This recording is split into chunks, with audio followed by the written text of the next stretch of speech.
Today I'm going to be talking to you about how to pick a livestock guardian dog.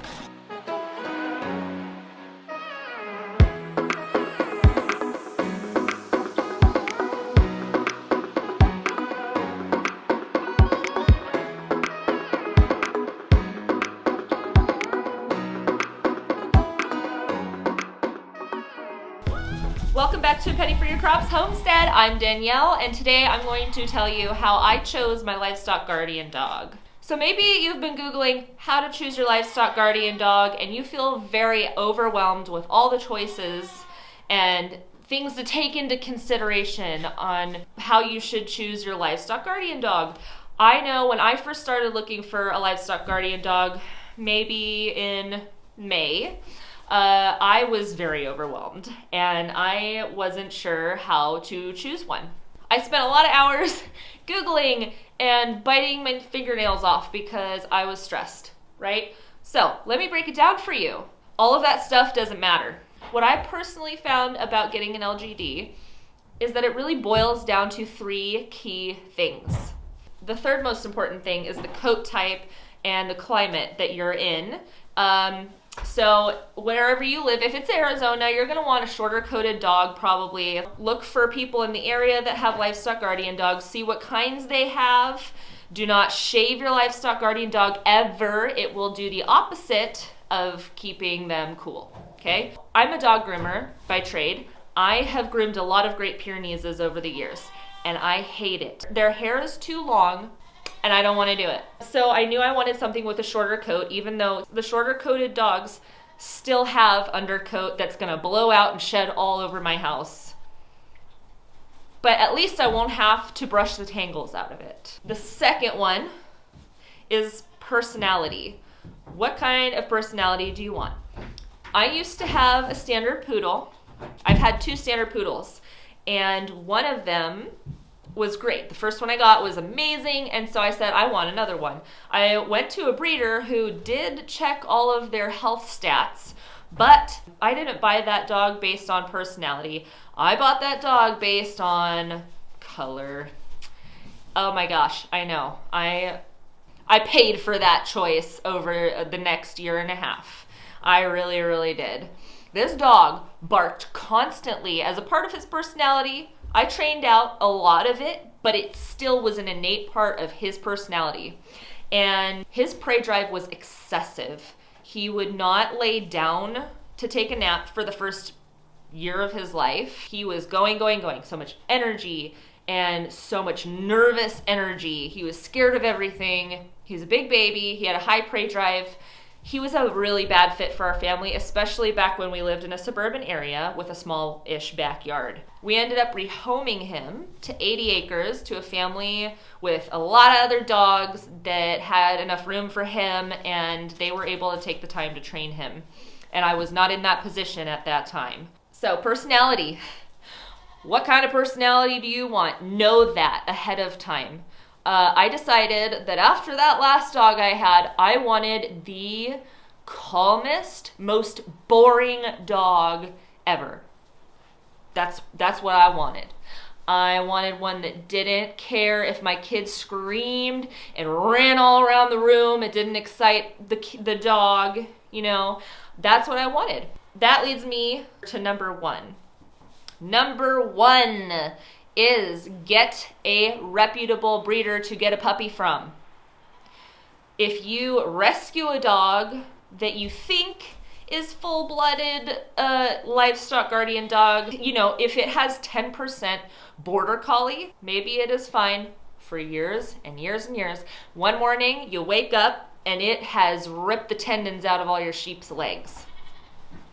Don't get a rescue dog. That's my opinion. I wouldn't do it. If you can prove that it's a full-blooded livestock guardian dog, all right. If you mix a Great Pyrenees with an Anatolian Shepherd, fine. But make sure you are buying from someone who knows what they're doing, that checks the status of their dog's health, that checks for disease that are in the genetics. They have to have some good hips because those hips are propelling them after predators all the time. Okay, so when I lived back in Kansas City, Missouri, in a suburban rental. I already knew I wanted a homestead, and I already knew I wanted a livestock guardian dog. So I was in a group for training livestock guardian dogs and finding livestock guardian dogs. And once I finally got my property, I started searching. Even before I got my goats, I started searching. And I had heard about this fantastic breeder of Anatolian Shepherds back in Kansas City. I had no idea where this breeder lived.